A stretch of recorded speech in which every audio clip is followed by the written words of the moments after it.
Tétrapharmakos, l'émission de Liberté FM en quête du bonheur de la connaissance. Bonjour à toutes et à tous et bienvenue dans ce nouvel épisode de Tétrapharmakos. Nous allons nous intéresser aujourd'hui à une question fondamentale pour chaque société soucieuse de transmettre ses acquis aux nouvelles générations. Comment instruire ? Pourquoi instruire ? Et surtout, qu'est-ce qu'un enfant véritablement instruit ? Non pas simplement informé, ni seulement formé à des compétences, mais instruit, c'est-à-dire introduit dans un monde de savoir, de forme, d'exigence et de liberté. Dans un temps où l'éducation est tour à tour sommée d'être inclusive, performante, réparatrice, émancipatrice, innovante ou encore adaptée aux flux numériques, il est peut-être salutaire de revenir à une question plus simple et plus décisive. Qu'attendons-nous de l'instruction elle-même ? Loin des slogans et des polémiques faciles, il faut repenser l'école non seulement comme un lieu social, mais comme un espace de rencontre avec des œuvres, des disciplines, des vérités exigeantes, bref, comme un lieu où l'on apprend à penser. Alors, qu'est-ce qu'instruire veut dire ? L'instruction est-elle un héritage, une discipline, une ascèse, une promesse de liberté ? Et peut-on encore parler de bonheur de la connaissance dans un monde saturé d'informations ? Osons-nous encore reconnaître que nous sommes des nains sur des épaules de géants ? Pour en parler, aujourd'hui, j'ai invité Denis Cambouchner. Monsieur Cambouchner, bonjour. Bonjour. Et merci beaucoup d'avoir accepté mon invitation. Cette interview était dans un premier temps programmée au mois de mai. Cependant, mon invité, Nicole Bellèche, qui devait nous parler aujourd'hui des participations civiques des Juifs et des chrétiens dans l'Orient romain, a dû reporter son intervention. Nous la retrouverons donc avec plaisir plus tard dans la saison. Merci donc doublement, Monsieur Cambouchner, d'avoir répondu favorablement à ma sollicitation. Vous êtes historien de la philosophie moderne, professeur émérite à l'université Paris 1 Panthéon-Sorbonne, grand spécialiste de Descartes. Vous dirigez la nouvelle édition des œuvres de ce philosophe chez Gallimard. Mais vous menez également depuis de nombreuses années une réflexion sur le monde de l'éducation. Vous prenez d'enseigner mieux en enseignant plus afin de transmettre davantage, à commencer par les bases.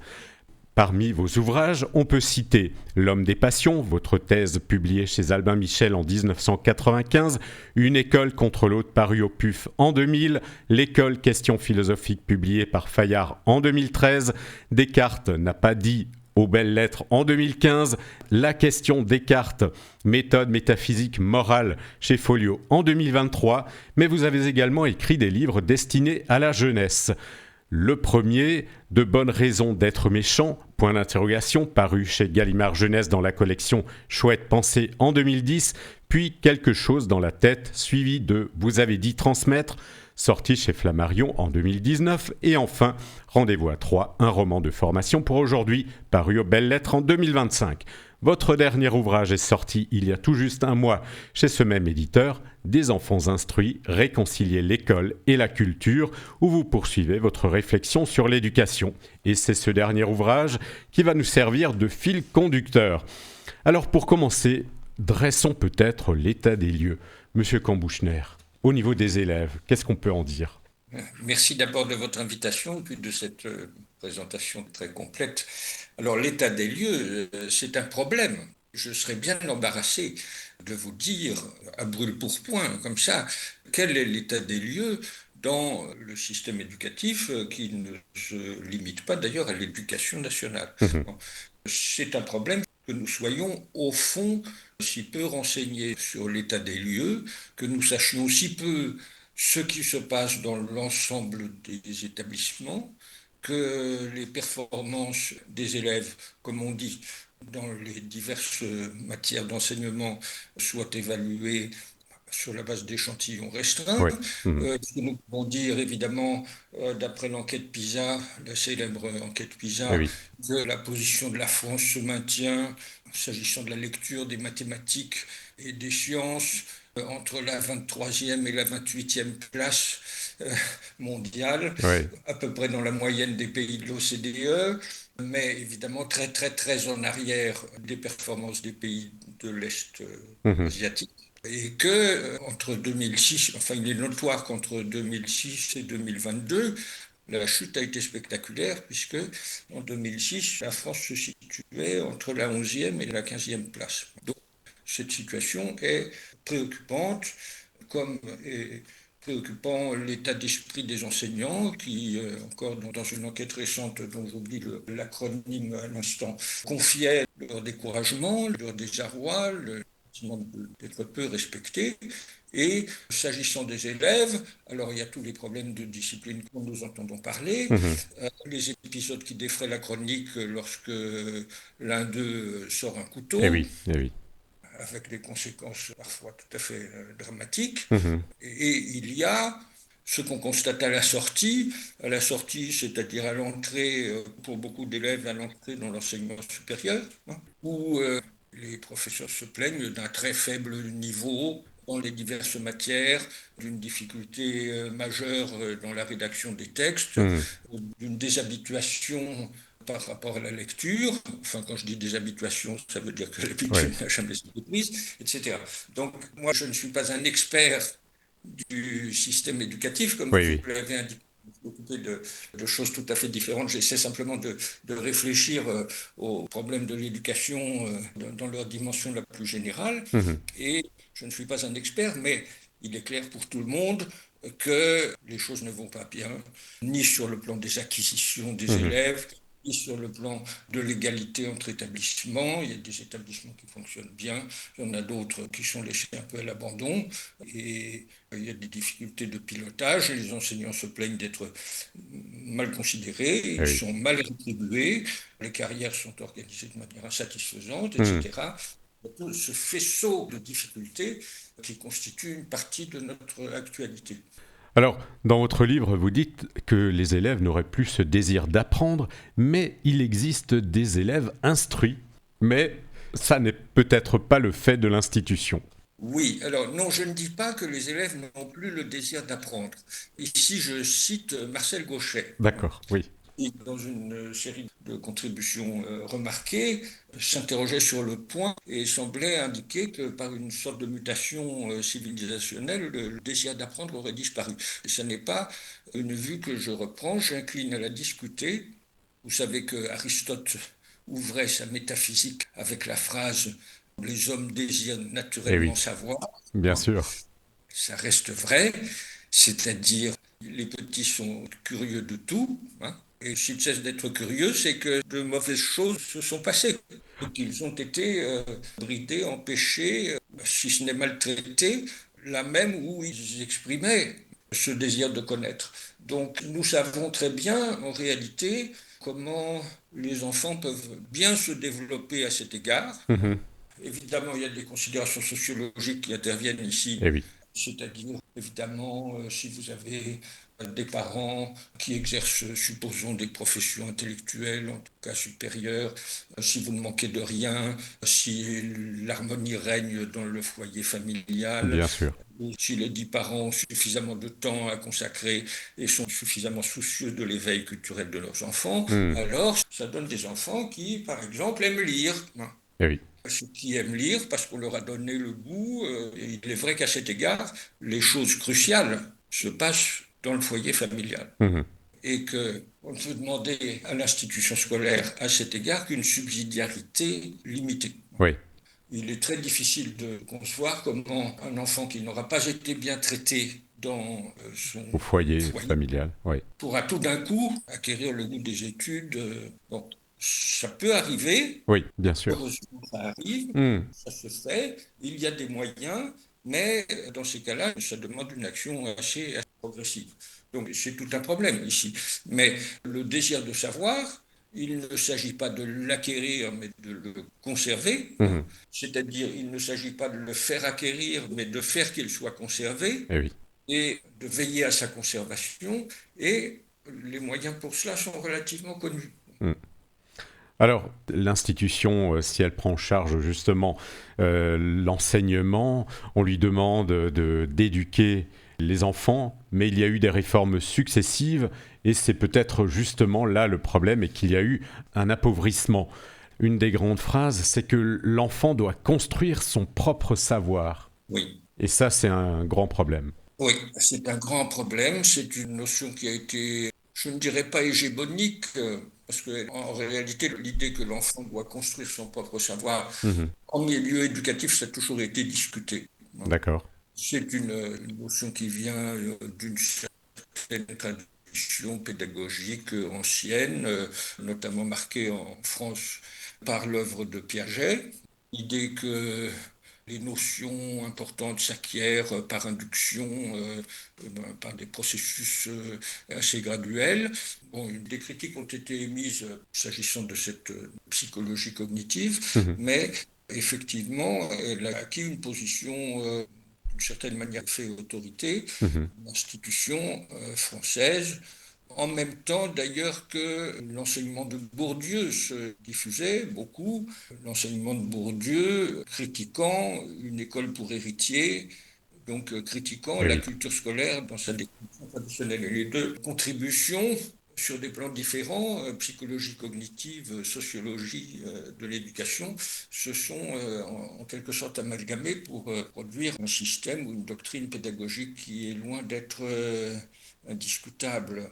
Que l'enfant construise son propre savoir, le philosophe incline à mettre des points d'interrogation, hein, Mhm.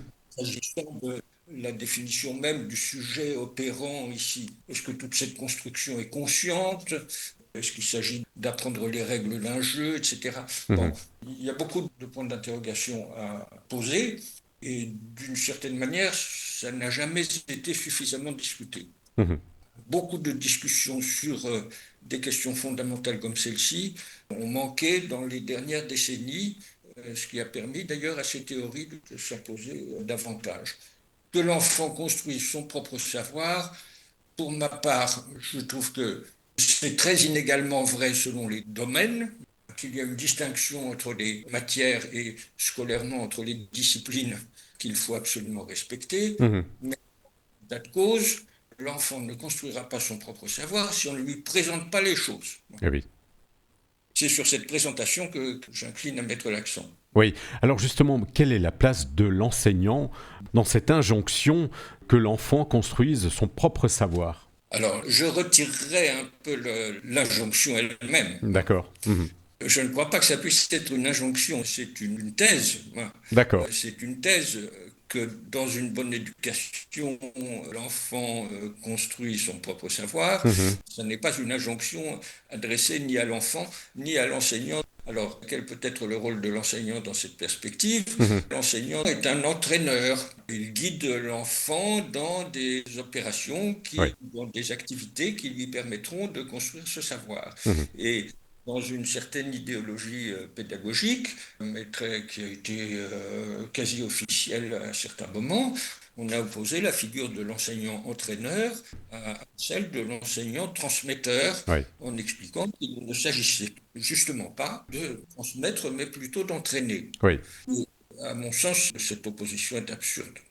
Alors Elle mérite. justement, il faut qu'on évoque la formation et le recrutement des enseignants dans cet état des lieux de l'école, parce que ça joue un rôle aussi, et ça a des répercussions sur l'état de l'école aujourd'hui. Oui, mais écoutez, nous avons de vieux systèmes, notamment de concours, concours du professeur et des écoles, le concours du CAPES et de l'agrégation, Mhm. avec des statuts associés à la réussite à ces concours.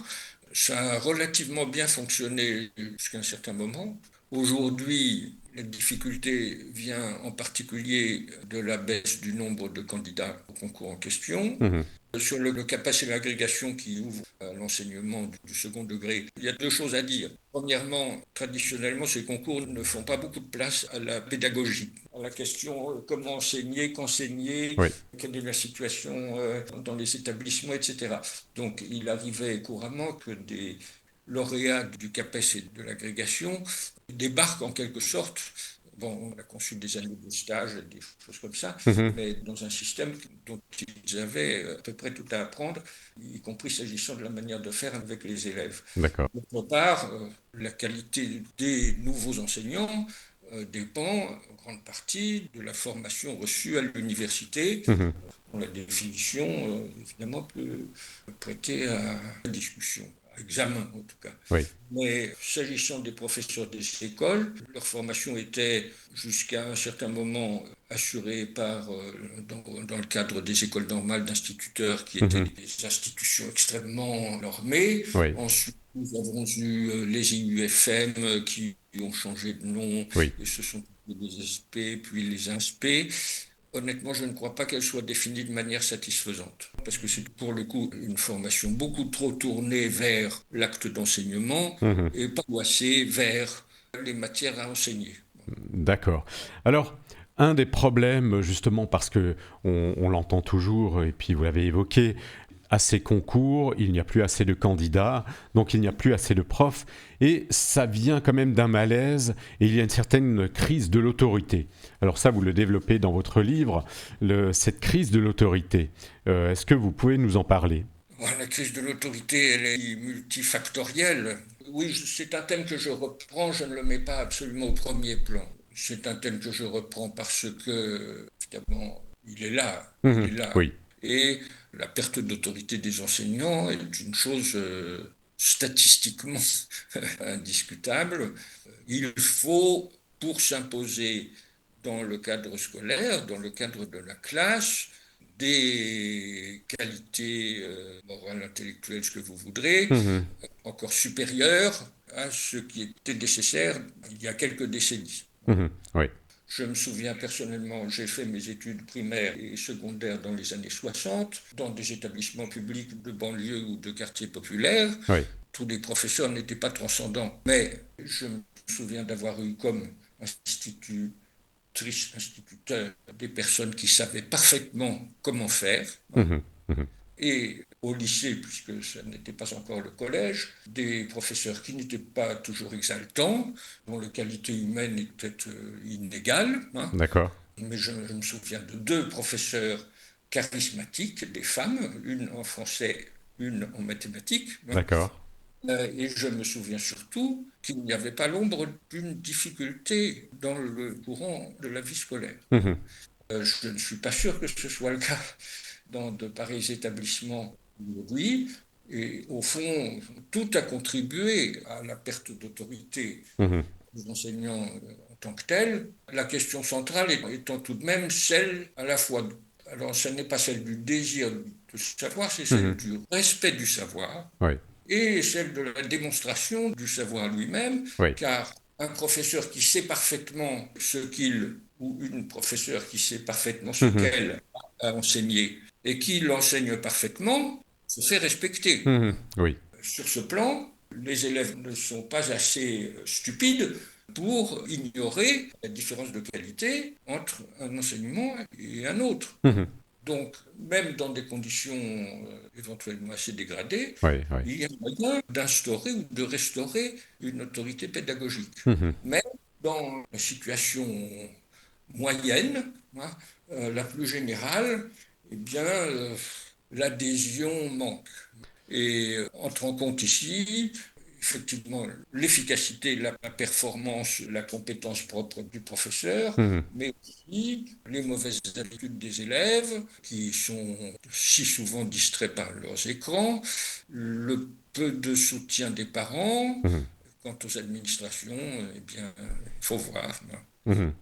Alors justement, la relation parent-école, vous le soulignez, est également importante et elle mériterait d'être développée parce qu'aujourd'hui, un des problèmes, c'est justement ce manque de communication entre l'institution et les familles. Oui. Déjà, dans un ouvrage antérieur, l'école Questions philosophiques, il y a bientôt 15 ans, j'avais évoqué les quatre piliers, les quatre éléments d'une école juste, hein, D'accord. lesquels sont, à mon avis, dans l'ordre, l'accueil, Mhm.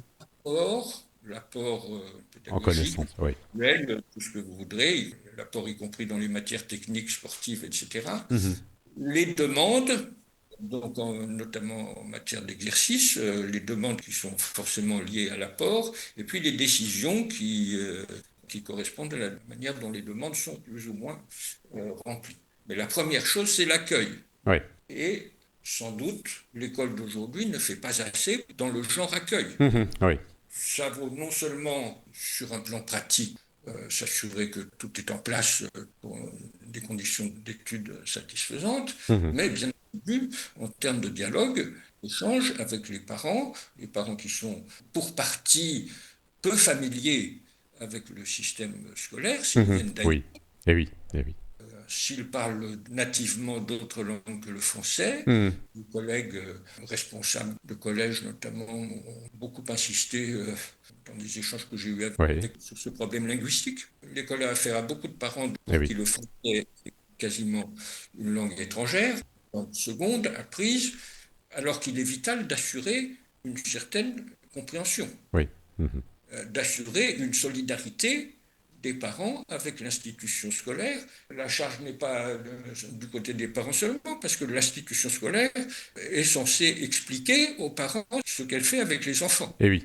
ce vers quoi elle les conduit. Et pour ça, il faut parler clairement, il faut que les objectifs de l'éducation scolaire soient bien définis, Mhm. on ne se noie pas dans les paroles verbales, et donc les conditions de ce dialogue devraient être très soigneusement étudiées. Mhm.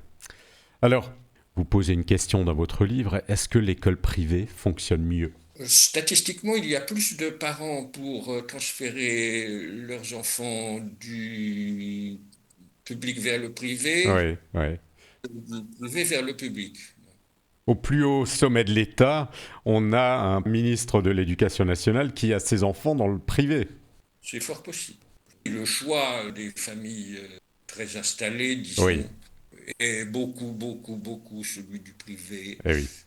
On connaît très bien certains établissements ici ou là, Oui. à Oui.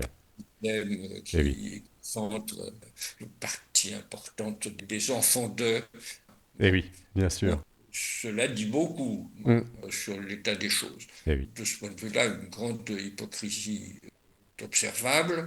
Et si on n'y fait pas attention, l'éducation nationale, mis à part certains établissements très cotés, si on n'y fait pas attention, l'éducation nationale deviendra, comment dirais-je, disons l'école du pauvre, par opposition à l'école du riche, constituée par des établissements certes subventionnés, hein, Mhm.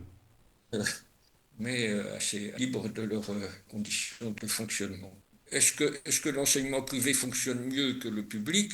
Il fonctionne mieux dans la mesure où quelque chose comme un contrat est passé avec les parents, Oui. c'est-à-dire avec un élément de personnalisation que le public ne Mhm. réalise couramment.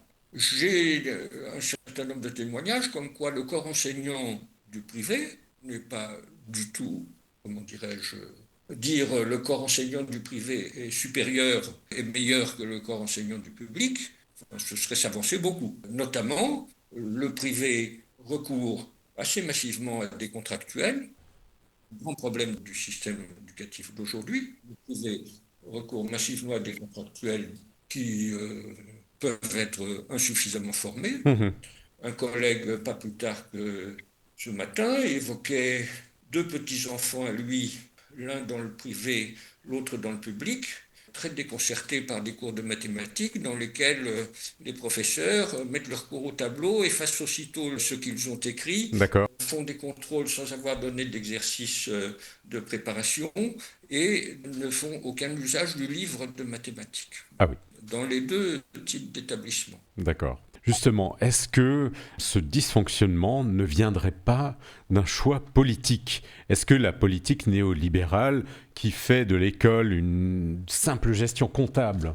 Oui, écoutez, la politique a eu ses alternances, hein. Oui. Il est difficile de dire que de quinquennat en quinquennat, pour ne pas parler des anciens septennats, on a suivi une politique exactement Eh oui. identique. Oui. Et les doctrines néolibérales, ce qu'on appelle le néo-management, Mhm. ne s'appliquent pas à l'établissement d'éducation aussi simplement Ouais. que dans certaines entreprises. Mhm.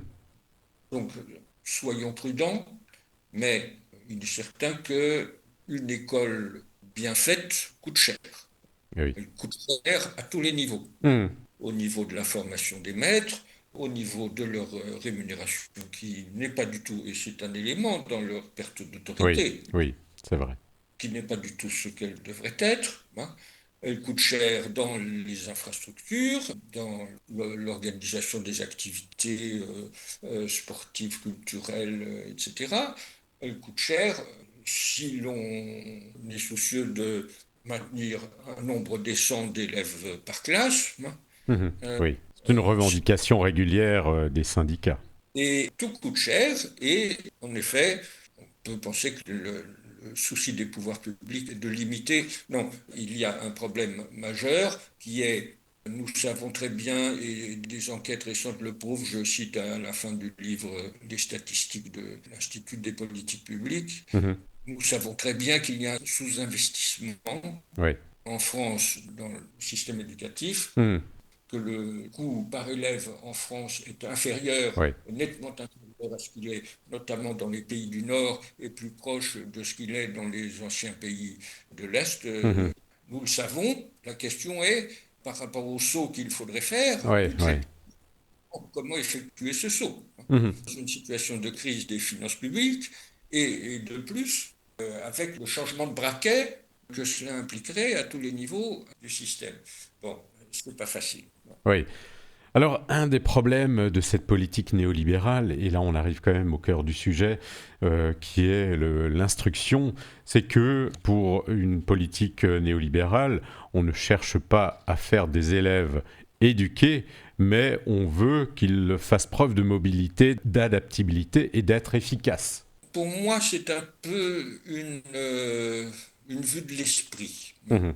C'est-à-dire, effectivement, un certain discours dominant Mhm. a été, il est peut-être un peu moins maintenant, mais enfin, en même temps, les progrès fulgurants de l'IA viennent encore Ouais. dramatiser les choses. Un discours assez dominant était mais pourquoi voulez-vous leur apprendre tant de ceci, Ouais. cela, éléments constitutifs d'une culture scolaire rigide, alors que l'essentiel, c'est qu'ils sachent se débrouiller avec les questions opérées. C'est le discours qui oppose une habileté procédurale à l'instruction, Eh oui. disons tout de même à la vraie culture. Je ne suis pas sûr que nous ayons encore prononcé le mot. C'est vrai, c'est vrai. On Ouais. va y arriver. Avec l'IA, évidemment, le problème devient encore plus épineux Ouais. puisqu'on peut faire beaucoup de choses aux robots, aux agents conversationnels, Mhm. etc. On peut leur faire faire beaucoup de choses. Et la question est à quoi bon apprendre, et c'est pourquoi certains prophètes, notamment aux États-Unis, viennent dire que bientôt il n'y aura plus besoin d'université puisque Eh oui, ce système. eh oui, eh oui. Donc c'est très, très inquiétant. En réalité, y compris pour ce que les philosophes anciens appelaient le bien vivre, rien ne vaut de solides acquisitions, rien ne vaut une vraie familiarité, rien ne vaut la pratique de plusieurs langues et rien ne vaut une vraie familiarité avec des productions humaines qui valent d'être fréquentées et dont la valeur traverse les siècles. Eh oui. Pour le bien vivre, rien ne vaut cela. Et pour l'exercice du jugement, qui est quand même une chose importante, Mhm. on n'a pas trouvé mieux non plus. Non. Ouais. Alors, une question qui se pose dans les choix politiques, c'est quand même de savoir et de se poser la question si l'école doit socialiser ou instruire. Oui, ça encore, c'est un grand thème qui remonte tout de même à quelques décennies. Mhm.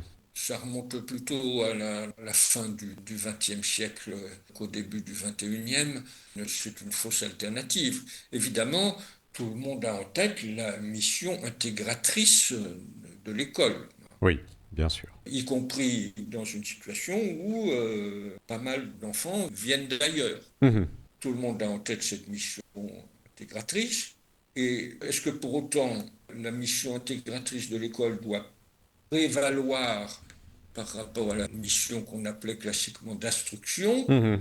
Ça n'a pas de sens. Ça n'a aucun sens. Mhm. Ça n'a aucun sens.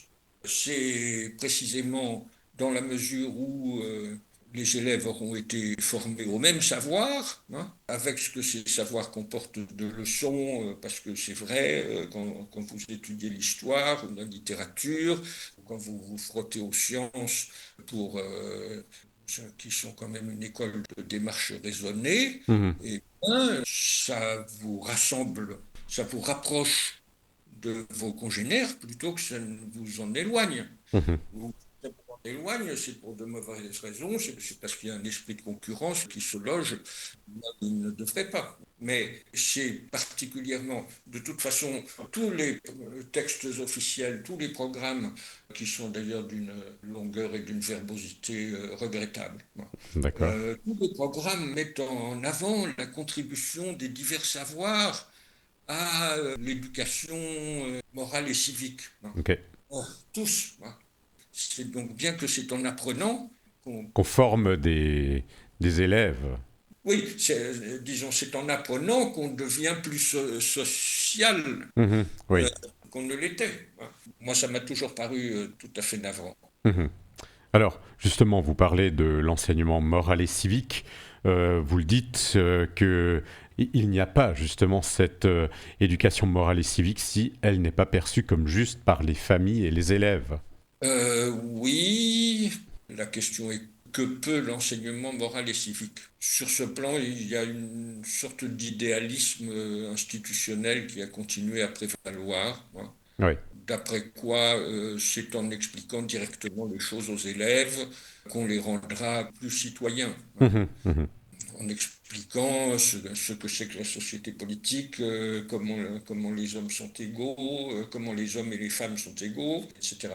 Personnellement, je pense qu'on place trop d'espoir dans cet enseignement distingué des autres, Ok. hein, et que non seulement il y a les faits de violence en milieu scolaire Oui, que nous avons tous à déplorer, bien sûr. euh, mais on apprend que les garçons sont plus masculinistes qu'ils ne l'ont jamais Eh été, oui. là où il n'est question que de renseigner l'égalité des hommes et des femmes et leur égale dignité et toutes ces choses.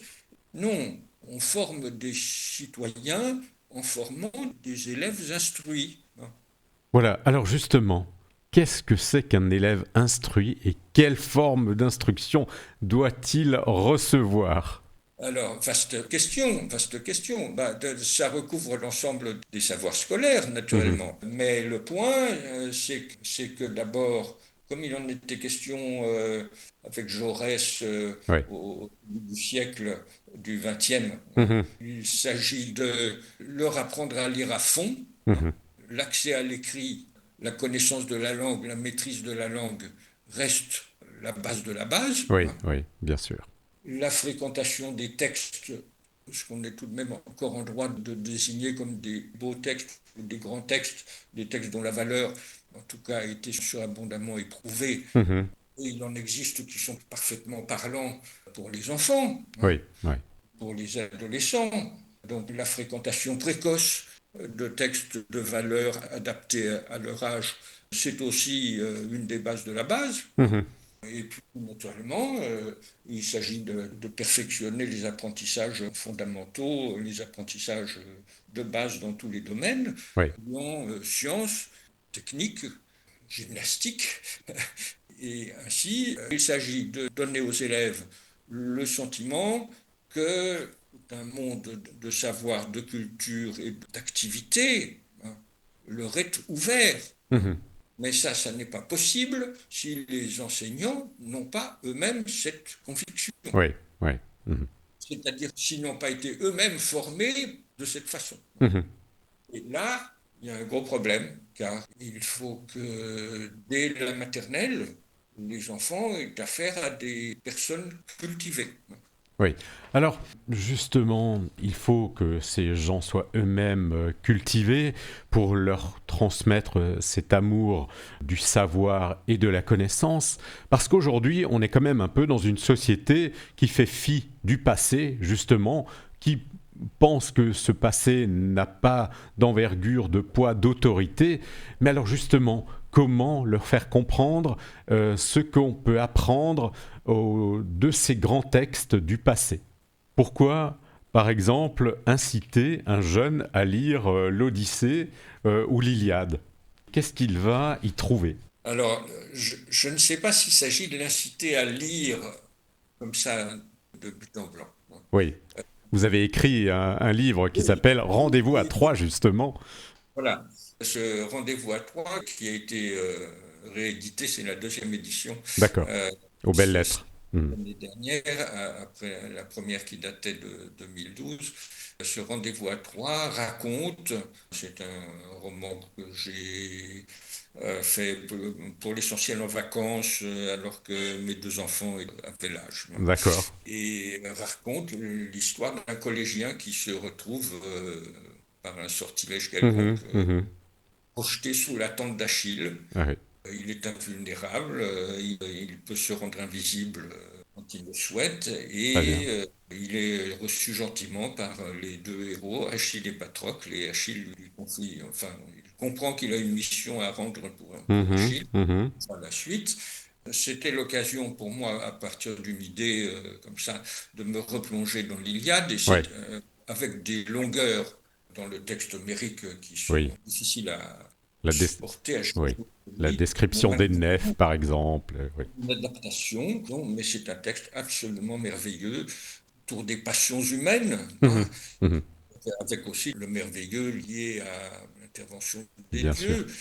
Mais c'est un texte d'une grande richesse morale Mhm, et qui a porté certains auteurs à considérer Homère comme le premier philosophe, hein. mhm. Bon, Homère, dont l'existence est par ailleurs un Oui, peu bien sûr. légendaire. Mais si vous voulez, bon, on peut prendre d'autres exemples qui seront plus près Oui, des élèves d'aujourd'hui. oui. Par exemple, Les Misérables, hein. Mhm. Très bien. Les collégiens de cinquième devraient tous connaître Les Misérables. une partie des Misérables. Mhm. Mais même Homère, évidemment, il faut qu'il soit présenté, enseigné comme il le faut. Oui.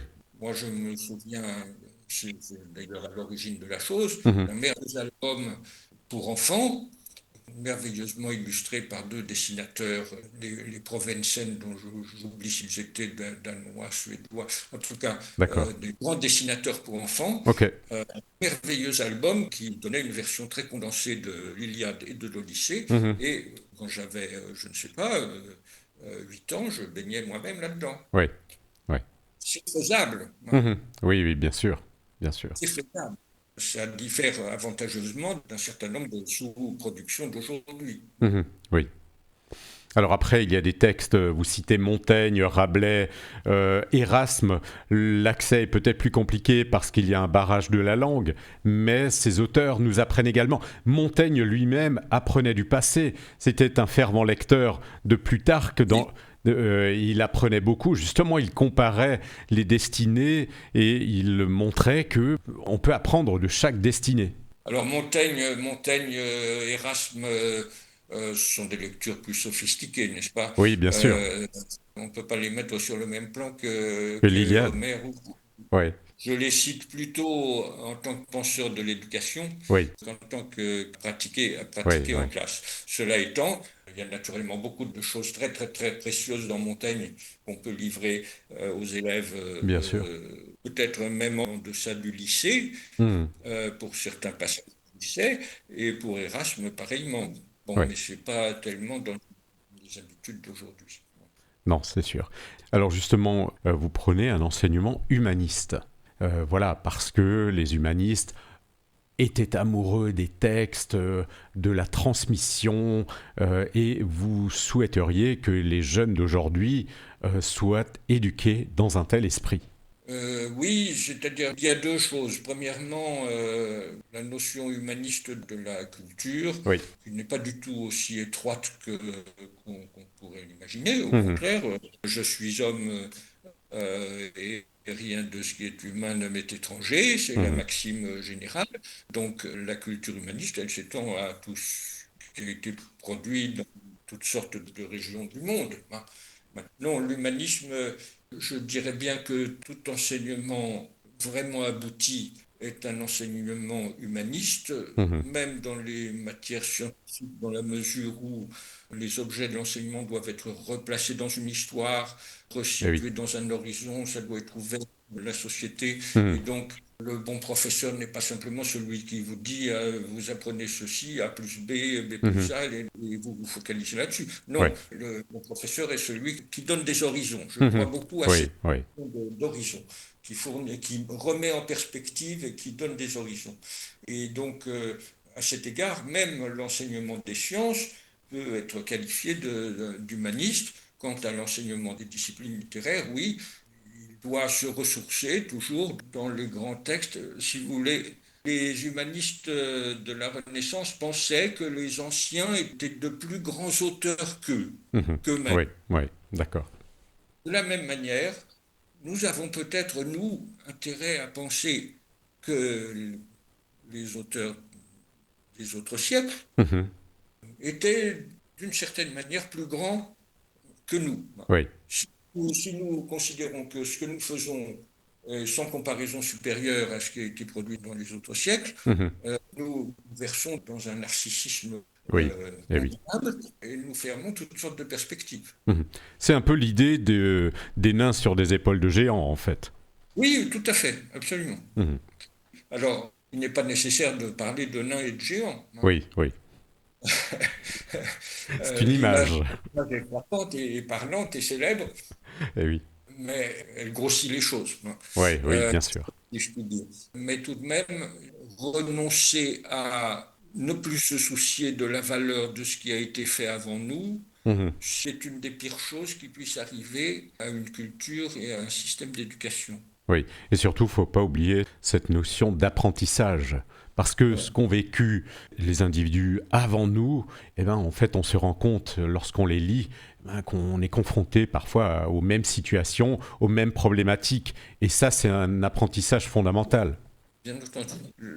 Ce qui est le plus préoccupant, c'est de voir des élèves complètement enfermés dans leur quotidien et dans leur vie de groupe et dans le...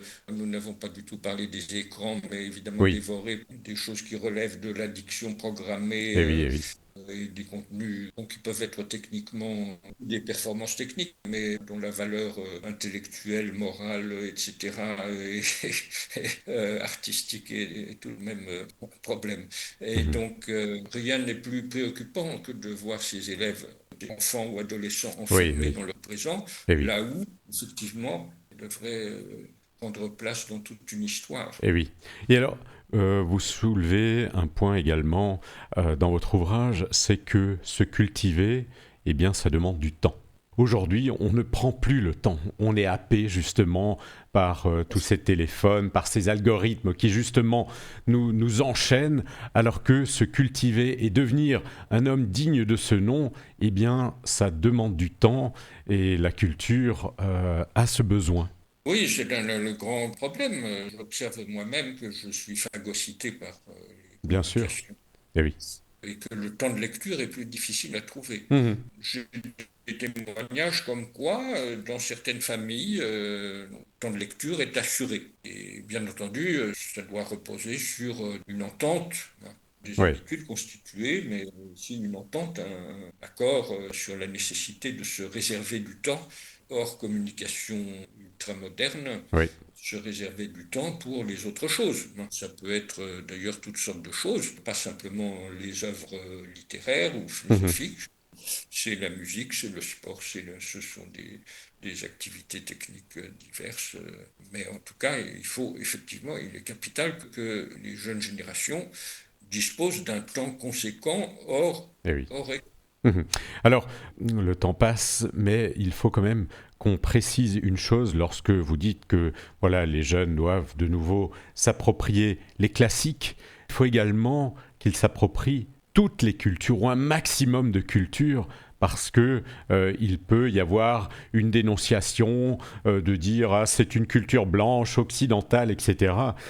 Ça, c'est un problème aussi. Aujourd'hui, il faut se confronter à toutes les cultures. Enfin, c'est pas un problème, c'est une nécessité. oui, diverses cultures certainement. Oui. Bah, il faut que les enfants apprennent qu'on a fait de belles choses dans toutes les régions du monde, hein. Mhm, mhm. Et ça n'est quand même pas difficile de le leur démontrer, hein. Oui, oui, Y compris avec les Mille et une nuits ou des contes chinois ou des peintures de l'Océanie, sans compter la musique, hein. et oui, et oui. C'est vrai qu'on n'en a pas parlé. Il ne s'agit pas de mettre en avant je ne sais quel principe d'égalité entre les cultures qui ne tiendrait pas compte de différences de dimension Oui. et qui aurait obligation de consacrer à chacune une part de temps substantiellement égale, etc. Ça n'aurait aucun sens. Oui. Mais l'ouverture sur les cultures du monde, Oui. oui, il a un intérêt pour ce qui a été produit dans de nombreuses cultures du Oui. monde. Oui. Ça doit pouvoir s'acclimater à la fois dans une éducation familiale et dans une éducation scolaire bien conçue. Alors, en conclusion, si vous deviez résumer en une phrase ou en quelques phrases votre vision de l'école idéale, que diriez-vous ? Grand Dieu, c'est une école dans laquelle d'emblée on apprend beaucoup à la mesure évidemment de chacun, ce qui suppose beaucoup d'attention aux individus. Oui. Une école dans laquelle d'emblée on apprend beaucoup et qui donne la conscience de tous les horizons ouverts, cela dans une atmosphère de liberté Oui. et non pas de contraintes comme on imagine toute espèce d'instruction impliquant un certain degré de contrainte. Non, il est parfaitement concevable qu'un certain ordre règne et qu'une dynamique s'instaure de manière assez régulière dans une atmosphère de liberté. Est-ce qu'il n'y a pas un changement en profondeur de la société à repenser ? Oui, sans aucun doute. Je ne sais pas de quelle société je vous parle. Oui. C'est-à-dire, il y a du souci à se faire parce que notre société est en train de devenir, mais je suis, comme ça ne vous étonnera pas, absolument sidéré par l'absence de la question de l'éducation scolaire Oui. dans le politique aujourd'hui. Oui. Ou si elle est présente, elle est traitée de manière tout à fait légère, superficielle, Oui. et dans des termes relativement convenus. Mais que peut être un projet d'école à horizon 2020-2025, Oui. peut-être un projet d'école qui permette à notre pays à la fois de se pacifier et de tenir son rang dans diverses sortes de concurrences et d'enjeux. Quel projet d'école pour ce pays on cherche? Oui. On cherche qui propose quoi? Très bien. Eh bien, on va continuer à chercher et à espérer offrir un monde meilleur, une éducation meilleure. Merci beaucoup, Monsieur Cambouchner, pour cet échange. Nous aurons tenté de dégager ce que signifie véritablement instruire, non pas remplir des esprits, mais les armer, non pas simplement transmettre des compétences, mais ouvrir un monde, non pas adapter l'enfant au présent, mais lui donner les ressources pour le comprendre, le juger et peut-être le transformer. Merci beaucoup, Monsieur Cambouchner, pour la rigueur, la clarté et la profondeur de vos analyses. Des enfants instruits n'est pas seulement un livre sur l'école, c'est un livre sur notre responsabilité collective à l'égard de l'esprit. Il invite chacun, parents, enseignants, citoyens, à réfléchir à ce que nous voulons réellement transmettre. Chers auditeurs, je vous encourage donc vivement à lire cet ouvrage, à le méditer, à en discuter. Car le bonheur de la connaissance n'est pas une abstraction, il se cultive et il se partage.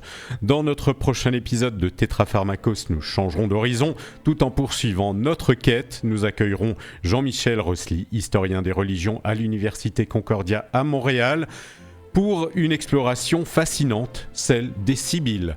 Figures prophétiques, voix inspirées, carrefour entre paganisme et christianisme, elles nous inviteront à réfléchir au mystère de la parole qui annonce, dévoile et parfois inquiète. L'épisode d'aujourd'hui est réécoutable et podcastable sur le site de la radio. Et n'oubliez pas, Tétrapharmakos, c'est comprendre et s'en réjouir. À très bientôt. Merci beaucoup et au revoir, Monsieur Cambouchner.